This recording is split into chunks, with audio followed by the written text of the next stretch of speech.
Hello, welcome everybody to the 16th World Wushu Championships YouTube show. I have a very special guest, Livingston McKenzie. Hello, Livingston. How's it going? Hey, how are you? Doing I'm well, pretty. thanks.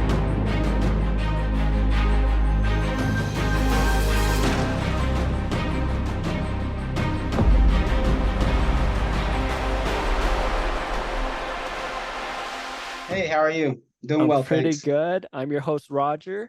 Yeah, Livingston is on the Sanda side. He is on the USA Sanda team. He's a national champion, Pan American champion, and also a BJJ black belt. Livingston, is there any other way you want to introduce yourself to everybody? No, that's great. I appreciate that. Nice. Where do you live currently? I currently live in Edmond, Oklahoma, but I'm originally from Dallas, Texas. Okay. Yeah. Wow. So that's going to be a treat to compete over there. It'll be a lot less flying this time, so I'm very excited about that. It'll be, my family's in Dallas. It's a lot easier for me to get around that area, so Yeah. it's really welcome to have the next World Championships on, in the United States. So it's gonna be Awesome. great. Livingston, for the people watching this that aren't too familiar with Sunda and the sport, can you give a brief overview and how exactly somebody wins? Sure. Yeah. So Sanda, the easiest way that I can think about it or explain it to other people is that it's kickboxing with takedowns, mixed with elements of King of the Hill. So we fight on a lei tai, which is an elevated platform, which doesn't allow you to use ropes or rest on, a cage wall or anything like that. Mhm. If you get pushed off of the lei tai twice in a round, you lose. You Mhm. lose the round. Um, it's best of 3 rounds. It is knockout rule with point system attached. So, there are takedowns allowed. A takedown where I throw my opponent down and I stay standing is 2 points for me. Any takedown that we go to the ground together, that I initiate and control, is 1 point for me. Punches to the head are 1, kicks to the head are 2, kicks to the legs are 1, kicks to the body are 2. So it's very easy to kind of keep track. Um, we're not scoring every single punch, every single kick thrown. It is the cleaner strike at the end of the day that usually wins. So if your strikes are clean, they are easy to see, easy to score. You will have those scored for you. But if you're just going back and forth, tit for tat, kind of a messy brawl, you Mhm. may end up working really hard and not scoring any points. So ring out, knockout points are the ways to win. And I think it's a really great rule set. It's very exciting when you understand it and exciting to be a participant of. So taking out like ring out or knockout, like how many points does it really take to win? Not much. Yeah. When you watch a lot of high level countries, a lot of high level athletes, um, they're very cognizant of the point system, and it's not uncommon to have a 7-5, Yeah. a 6-3, um, even a 10-7 when you're getting up there. If you're throwing, if people are scoring the way they should, it's hard to it can become hard to take away a lead from a skilled opponent. Mm. Um, so again, it's the last cleanest strike that lands that judges are usually going to score. So if you're Mhm. able to counter well, wrestle well, you can really do yourself a lot of favors and build up leads that are hard to come back from. Do you like doing more throws, takedowns, or you like more shots to the head and stuff? Like what do That's most people a do? Well, I think the best way to kind of describe that is by region. Mhm. So I think the easiest to take a look at and generalize and definitely paint with a broad brush, but pretty accurately, is you have a lot of the stand countries, uh, as well as Iran. So Iran, Afghanistan, Turkey, kind of that region of the world, the Middle East, and the the Far East as you move into Asia proper. They are very wrestling based. Okay. You'll see a lot of really great athletes. They will throw, very big. They're very good strikers, but they use their striking primarily to get to a wrestling exchange. And again, if you're scoring 3 points and then picking me up and slamming me back down and getting another two, it's very easy again to build a lead. Yeah. You have, I think you have, then you have your Eastern Asian countries. So everybody from North or South Korea, China, all the way down into, like Malaysia and all those types of countries. You see a lot of well-roundedness, but I would venture to say that they're more so strikers. Okay. They have a lot of great athletes that have really good punching and kicking techniques into wrestling exchanges. So I would say, generally speaking, they're the most well-rounded athletes. They are also the lighter athletes, so they compete in the most populated divisions. I see. Then I would paint with a very broad brush the Western countries. So Russia stands out by itself. I think Russia has a very good team. Muslim Salikov was the guy that I looked up to heavily in my younger years. Obviously, he's gone on. He not only is a Sanda multiple time champion, but now he's done amazing things in MMA and whatnot. But very much more so influenced, I think, by the Russians of boxing. So they have very good hands. They're very good counter sense, and a lot of those guys also have very good kick catching skills. Muslim specifically, he was really good about catching kicks, returning with punches or big throws, essentially, which again helped him score very well. Last but not least, I would kind of bucket the United States and kind of North America together. So Mexico, Canada, North America, that kind of Brazil as well, South America. I think a lot of us are jacks of all trades. The sport is younger in North and South America. So and our influences are different. So Western boxing, a lot of MMA, kickboxing are what we are more accustomed to. And that a lot of our athletes tend to blend everything together, so you'll have athletes that have really good hands. Corey Johnson's a guy that comes to mind that has excellent boxing skills. He's competed for the USA multiple times. Alex Cisney, the most decorated American champion, he can basically do anything he wants. Really good wrestling, really good kicks, very good counter sense. Myself, I like to, I'm a counter fighter. I like to counter, and when I need to, I wrestle well. So those are the how I would bucket the countries and kind of what we're good at. Awesome. Thanks, Livingston, for that overview. That's so detailed. Thank you for doing that. Yeah. So when you say athletes are kind of clumped together, what weight class are we talking about there? So a lot of the Asiatic countries are going to have they'll have more athletes in the lighter weight classes. Okay. So 60 I would say between 50 to 70 kilos, you're going to have a lot. Those brackets are always very large. Yeah. So in Sanda, I think it's believed you can take 5 males and 2 to 3 females.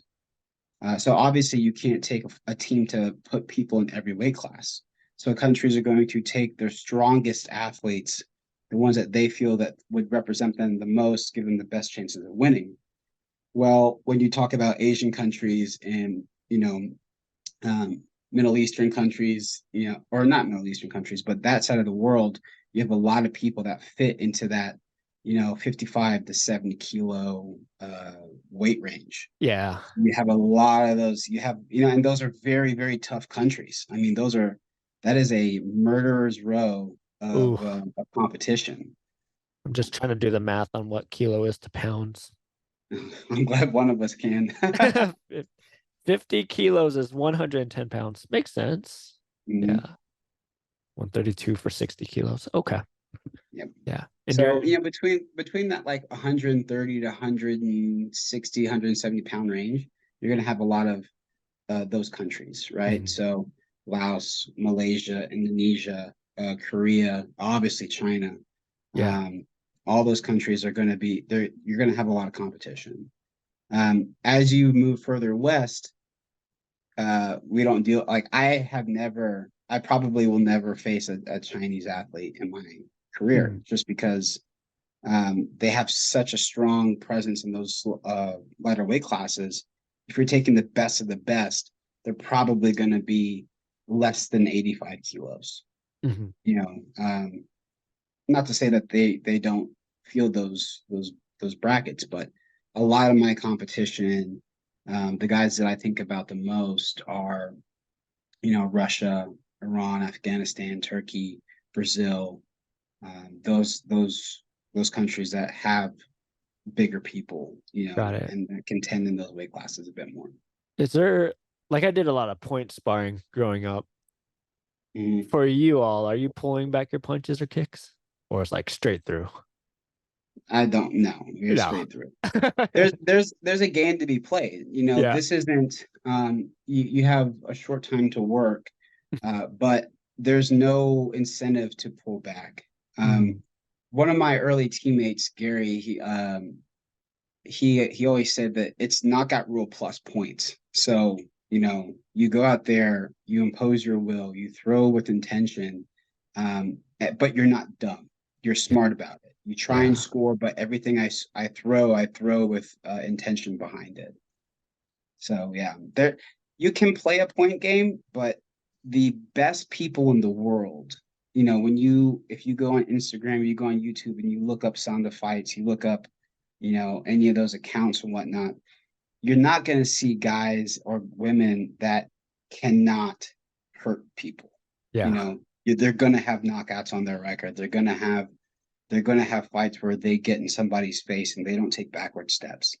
Um, and that's the king of the hill aspect of it. The Lei Okay. Tai forces you into action. There's only so far you can play this in and out game, only so much. It's going to force action. Can you walk me through the competition? Like at the World Wushu Championships, if you make it all the way and get the gold medal, how many guys are you going to face? Well, that's a really good question. A lot of times it depends on who can get visas. So, uh, political turmoil has a way of affecting the brackets.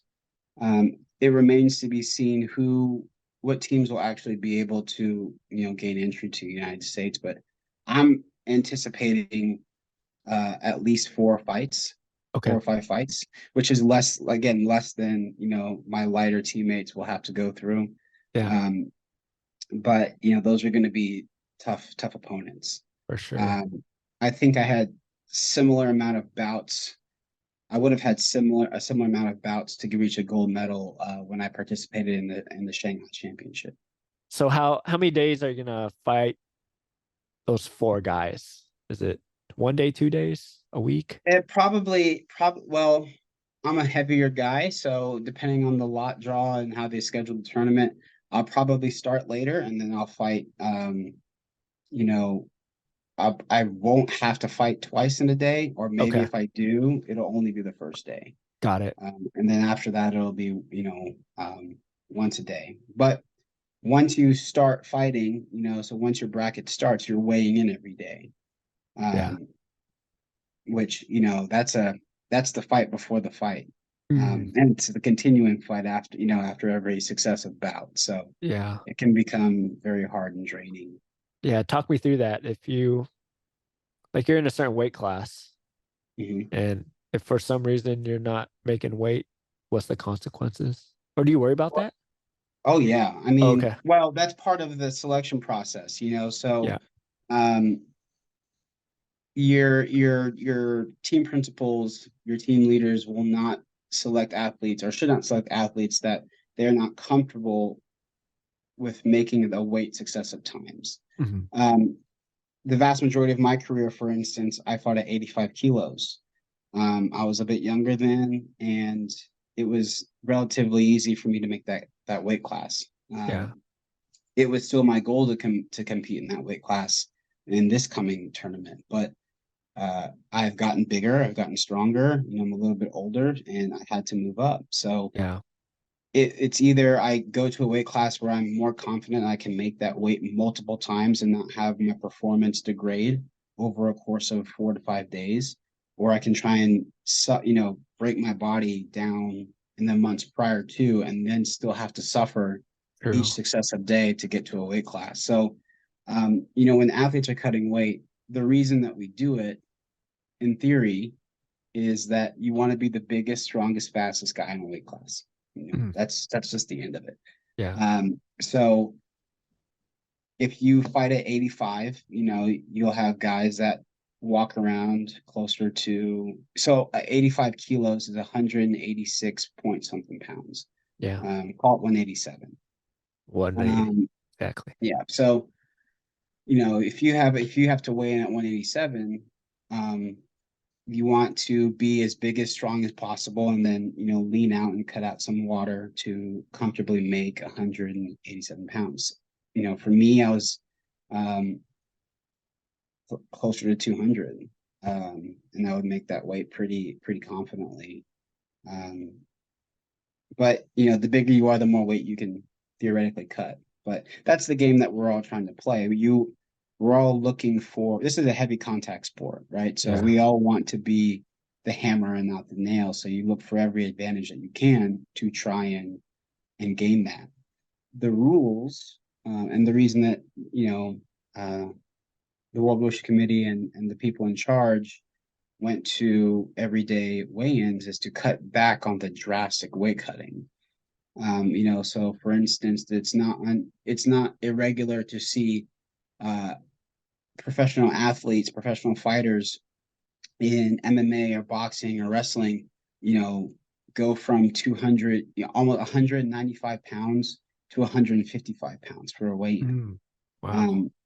And that just skews, that skews everything. So the successive weigh-ins are an attempt to curtail excessive weight cutting. And that's better for the athlete. It's easier on the body and all those things. But there's always going to be an element of trying to gain every advantage possible. Got it. What's the range on the weight there that you're good? If it's 85 kilos. Well, I'm going up now, so okay. So we'll say 90, right? So yeah. What's safe zone? That's 198 pounds. If you come in at 199, are you okay? Or 200? No, that's not okay. Absolutely not. So that's a very good question. I mean, a lot when you watch boxing or you watch or MMA, if you watch the UFC has a show where everybody comes in and they weigh and they make a production out of it. And if the weight class is lightweight, which in MMA is 155 pounds, if a fighter comes in at 156, they're okay because they assume that there may be some variation in the scale. So they'll give you a grace of a pound. We do not have that grace. Wow. We must be at or below weight. So it can become very nerve-wracking. If we weigh in, there's usually a time period for us to come back and reweigh. But there's no second chances. There's no buffer zone. You're at the weight or below. Okay. And the rules in close fights, I lost my Shanghai fight this way. If it comes down to a very even fight, the lighter fighter will win. So again, they don't want you to steal advantages every which way that you can. So it's a game. It's a part of the sport that every athlete in Sanda is well acquainted with. Managing their weight, getting strong, getting fast, being explosive, having good cardio, but also making sure that you're not getting too big to where you can't make your weight class. Got it. So you said below. Mm-hmm. You can be below all you want. Like 198 is the max. Mm-hmm. You could come in at 185. Could. But that doesn't sound right good to you. I don't know what's your opinion on that.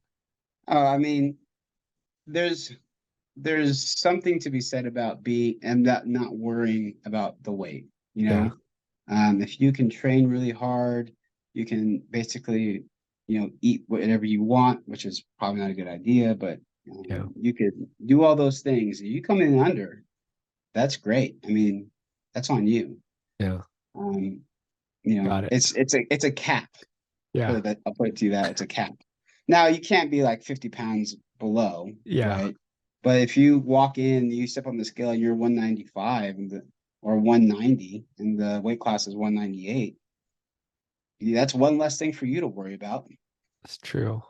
Mhm. But I just get the feeling that's not where you want to be. You want a weight where you want to be in a weight class where you can feel like you are consuming enough calories to perform well, Mhm. and you can be fully hydrated, and with just a little bit of tweaking, you can tweak your sodium levels, you can tweak the amount of water that you are ingesting. Um, Combined with a little bit of light exercise, you want to be able to make that weight class comfortably. Yeah. So I don't want to have to go on crash diets or have to cut a lot of water weight to make a weight class, especially when if I win my first fight, I got to go back and do it immediately again. Yeah. Right. So you don't want this big yo-yo back and Got it. forth. You want to select, so let's just say if I was back when I was at 85 kilos, I would get down to a point where, I was like 4 pounds was really comfortable for me. Mm. I could cut 4 pounds and be fine. That's like half a gallon of water. Yeah. I could manipulate my water. I could manipulate my sodium to where I could lose that comfortably and perform well. Um, every athlete's a little different. The lighter you are, the harder it is to have big swings in weight. Yeah. But it's not unheard of to have guys that will cut between, hopefully zero, but 8 pounds, 10 pounds of water. Mhm. I would never suggest anybody going over 6. Personally, 6 is when it starts to hurt for me, but to each their own. Yeah, for sure. Thanks for coming on here. Such great insight. Um, Yeah, want I, absolutely. I wanted to know, how did you start the sport? What age? What got you interested? Did you come from another sport? Well, ever since I was a kid, I loved martial arts. Hmm. I was one of those Ninja Turtles, Power Rangers, uh, fill in martial art movie here kid, Yeah. jumping off the couches, throwing sidekicks. So, my first taste of martial arts was Taekwondo. I was probably around between 6 and 8, and I did that for a good deal of time, until my family moved. So I had to stop doing Taekwondo for a period of time. Um, Between Taekwondo and doing American karate in high school, I did, regular sports, but I always wanted to get back into it. I kept Nice. bugging my parents about it. So I finally was able to get back into karate. I started doing that and I loved it. Mm. The karate school that I went to it was more of an American style of karate, and the instructor was very uh, it was not point karate. We hit each Ah, other. okay. Yeah, we were pretty rough. Nice. But it was a lot of fun, and discipline. Um, the way it just fostered a deeper love of it, especially after you have some doubts of like, do I really like this? And then you get to go back to it. Is refreshing. I got very serious about my training when I went to college. So I went to college at Texas Tech University in Lubbock, Texas.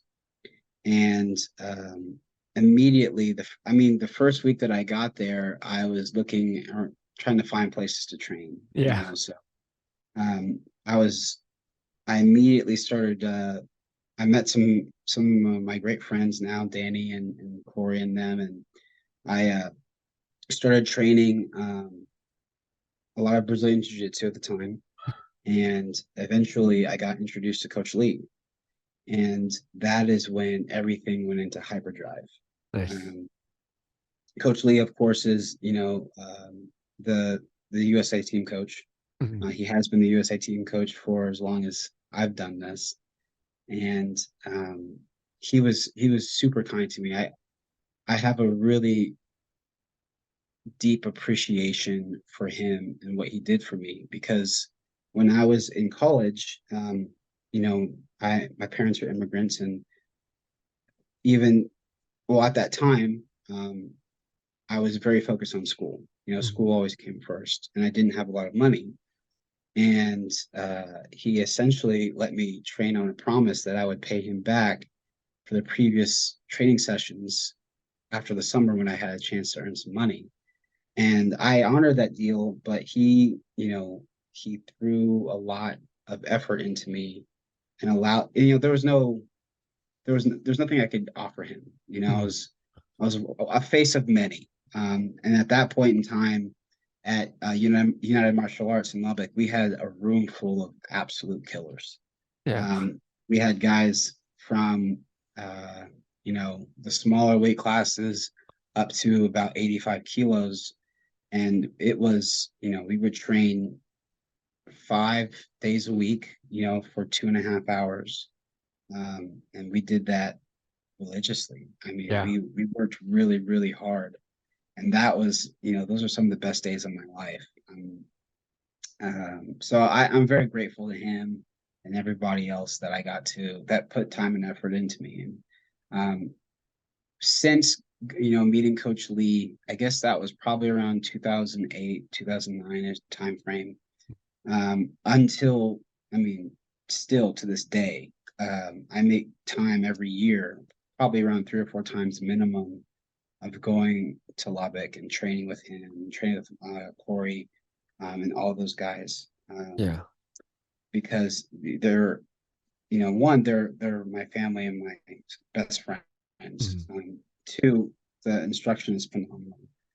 You don't build the heart of the USA team out of luck. There's a lot of passion, a lot of knowledge, a lot of drive gets that has allowed me to compete to the level that I'm capable of. Yeah.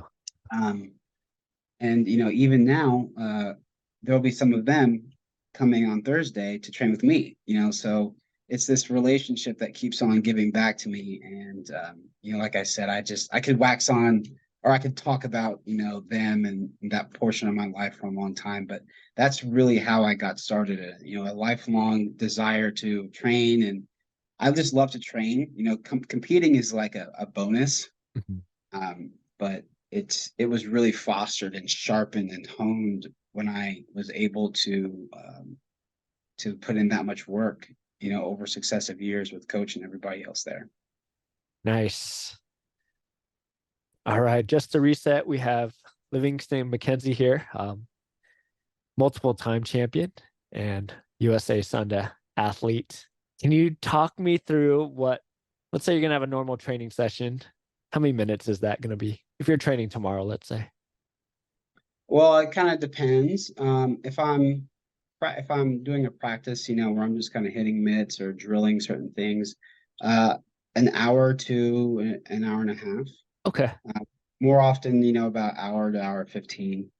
Um, if I'm sparring, sparring sessions, for me, living in Oklahoma, I spar with a lot of MMA guys Okay. and kickboxers. So we basically have big open sparring rooms, or open sparring sessions rather, in gyms, and those will last for about 2 hours. Yeah. So so it kind of just depends on what I'm doing that day. But Okay. it's hard to train with any intensity after like an hour and 15. I mean, Yeah. there's a difference between being in the gym, so to speak, and really getting your work done while you're in the gym. So I try to be very intentional with my time when I train myself, because I am also a coach Yeah. and I work full time. So my time is very, very regimented, very scheduled. So I'm very diligent when it comes to me getting to train. Got it. Yeah. So you always have a partner like holding the mitts for you so you could kick and punch? Or how does that work when you're by yourself? Well, it kind of depends. A lot of times I will have a partner to hold Mhm. mitts for me and help me. So most of the time I will utilize some different coaches. I have a really great friend and coach here who I've worked with for years now. His name is Matt Grice. Mm. Him and I used to train together at his gym. Then we started coaching together at a gym that I work at, and he's since kind of gone on and done some amazing things himself. But he is a great coach. He was a great athlete. He's a stand-up wrestler and made it to the UFC. Had a great run there. Yeah. He helps me a lot. A lot of his students too are very impactful for me. And then I have my own students. Yeah. I have assistant coach that would train with me named Arpon. He was wonderful, very very skilled, very sharp. Mhm. When that's my skilled portion of training. I go to them for help on the technical aspects, making sure that my form is good. Obviously, they're holding mitts for me. They're putting me through drills, things of that nature. I drill with my own students, so if I just need to work on a sequence or I'm trying to perfect some technique, I'll use my own students or some training partners to do that. And then there's portions of training where I train myself. I get Yeah. on the heavy bag, I get to work. I set a timer and I have a idea of what I need to do, and I just get that work in. Nice. I'll get boxing training with my buddy James Head over at OKC Combat, or I've been frequenting another gym called Rough House Boxing to try and pick their brains a bit, just to make myself as better as I can. Yeah. When you spar with these other guys, is it kind of all out like it would be at what's going to be like in Dallas, or people kind of holding back and not hurting each other, really? Yeah, I mean, the only times that I ever myself or encourage anybody else to spar hard Mm. um, would be in the lead up to the actual competition. But 9 times out of 10, everybody's holding back. Okay. You're there to work the techniques that you've been practicing against an unwilling opponent. You don't need to throw 110% to do that. Yeah. Um, you we only kick it up in training, in the 6 to 8 weeks prior to, because you do need to become more accustomed to that 10/10 speed, that little bit extra of Mm. aggression and those aspects. But to do that every day, you're gonna slur your words here in a couple of years, and you definitely don't want that. So Yeah. it's Makes pretty controlled. sense. Makes sense. Mhm. I love how Sanda's like actual combat and stuff versus like sometimes when we practice wushu forms, it's like, can that really be used in a fight and stuff? But stuff like that. But um I love, yeah, I coach kids here also in Portland, Oregon, and they do a lot of routines, like wushu routines, but I really try to emphasize self-defense, and you're all martial artists, so you should probably learn how to kick and punch and self-defense and stuff. Do you have any Absolutely. you have any thoughts on all that? Like what kids should know, how they should train on Sanda and stuff? Well, I mean, I think for kids, first and foremost, you have to make it fun. Mhm. Um, any parent, well, I'll say this: in Oklahoma is a very big wrestling community. I mean, it's in the soil here, Okay. so um, but any sport that you take seriously, wrestling included, you need to make it fun. And the worst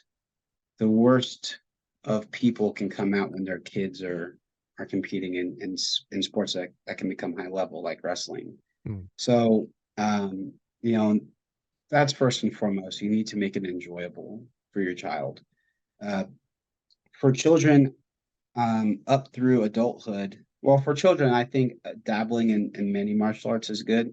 Mhm. I don't think I would keep my own child in, like, say, Taekwondo. Taekwondo is very good for me in that it gave me a lot of leg dexterity. That's something I kept with me as I age and as I continue to compete. There are problems when you go to a full combat sport like Sanda or kickboxing or MMA or whatever. with a heavily based Taekwondo game. It works. I mean, there are athletes that make it work, but I think that it's good to take that piece and move on, right? Karate, it has a very good in and out movement style that is very conducive to scoring, very conducive to landing significant blows. It has issues, the low hands, the lack of side to side movement, the stance itself can be somewhat compromising. Take the good elements out of that and move on. Got it. When you talk, I think that's great for kids. And then this applies to adults as well, but you need to learn how to wrestle. You need to do ground fighting. You need to learn how to do jiu-jitsu. You need to be comfortable on your back. You need to be comfortable, putting somebody on their back. You have to have good hands. I think boxing is damn near king. Every good fighter usually has good hands. I can't think of one off the top of my head that is great, that doesn't have a good understanding of how to utilize their hands. If you're really concerned about self-defense, you should be training everything. You should be very proficient on the ground. You should be very proficient on your feet. Okay.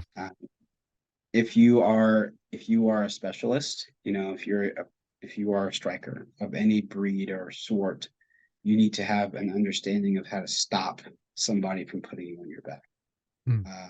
So you have to, there's, in today's day and age, everybody's seen a couple UFC fights, right? Yeah. Someone's going to try and tackle you. Someone's going to try and throw a big overhand right. You have to be prepared for both.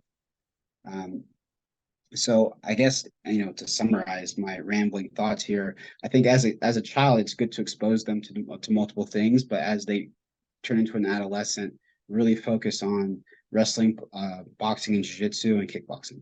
Okay. Any style, is fine. If you're an adult that is worried about self-defense, you need to be training probably jiu-jitsu and some form of stand-up martial art, boxing, kickboxing, some MMA hybrid. You need to be spending time there. I don't really hear you talking about Kung Fu or Sanda in there. Like, how does it? Well, yeah. Sanda in America, you have to understand, like, finding good like Sanda is very rare. So American athletes have had to cross train. There has not been if you go to Beijing Sport University, you can do all the Sanda you want. Yeah. If you go to, Malaysia, you can go train with Team Lakai and get Sanda out your ears. Yeah. You can go to Iran and you can become very, very good at Sanda. But as you go to the West, we've always been forced to cross train because the sport is still very much in its infancy here. Hopefully that changes, in the coming years. I really hope that it does. But that's the reality of it. Wushu athletes are still damn good athletes. And Matt, Matt's made the transition, and Matt's done a damn good job of making that transition. Wushu athletes do understand how to move their bodies. They are athletic people. They just have to tweak things to fit into this new rule format. So when we talk about like Kung Fu and Sanda and things, they are still applicable as long as you have your eyes open to what the rest of the world is doing. Yeah. Right? We don't live in a vacuum. We cannot ignore, we can't ignore what Dana White and all those guys are doing in the UFC. We can't ignore, Tyson Fury knocking everybody dead in boxing. Yeah. We can't ignore, the explosive growth of jiu-jitsu and wrestling on a national and international level now. Those things don't make Sanda incomplete. They add to it. They don't make Wushu incomplete. You have to add to it and recognize it and just be aware. You have to be aware of what exists. And once you're aware, you can do whatever you want. Yeah. So do you consider yourself like a hybrid between Taekwondo, karate, boxing, and jiu-jitsu? Is that your main thing, you think? No. I am I am what I was trained. I am a Sanda athlete. I've competed in other forms of fighting. I've done kickboxing and Muay Thai and other things, but what I was trained in was I was trained by Coach Lee. Uh, I am also a jiu-jitsu black belt that likes to wrestle. So I don't. That's how I see myself. Okay. I see myself as a damn good striker and a pretty good grappler. So it's just the way that the sport works in the U.S. If I want good sport specific training, I need to go to see Coach Lee, or I need to go to train with Alex Sisney in Houston. Those are my best options. Other than that, I have to take elements of the sport that I do and go and find people that are really good at those elements. I go to help on my hands, I go find boxers. If I need more kickboxing, takedown stuff, I go find wrestlers and MMA guys. And I understand my rule set very well. I understand what I have to do to win very well. So I'm able to do that and then go and execute. Awesome. Wow. What a great interview. Thank you, Livingston, for taking time to do this. Do you have any last advice for anybody watching this or listening? Advice, man. Just have fun training. Don't take it too seriously. Be consistent, and great things will happen for you. But have fun. It is a very fulfilling journey. The people that you meet on your path are going to be some of your best friends and provide you with some of your best memories. So have a great time while you pursue this portion of your life. Okay. And then Bruce Lee said that he doesn't fear the man who knows 10,000 kicks. He fears the man who does this one kick or punch 10,000 times. What is that kick or punch or move for you? That one move. I mean, the jab. The jab. I love it. Yeah. Okay. If you had to stick me with one weapon to use the rest of my life, I'm jab. Sticking with my jab. So awesome. Okay. The jab. That's where it's at. Love that. Thank you, Livingston. Thank you so much for doing this, and good luck in Texas, and see you there. Yeah. Best Thanks, of luck. Roger. I appreciate it. I appreciate you. Bye, Livingston. Bye, everybody. Thanks for watching.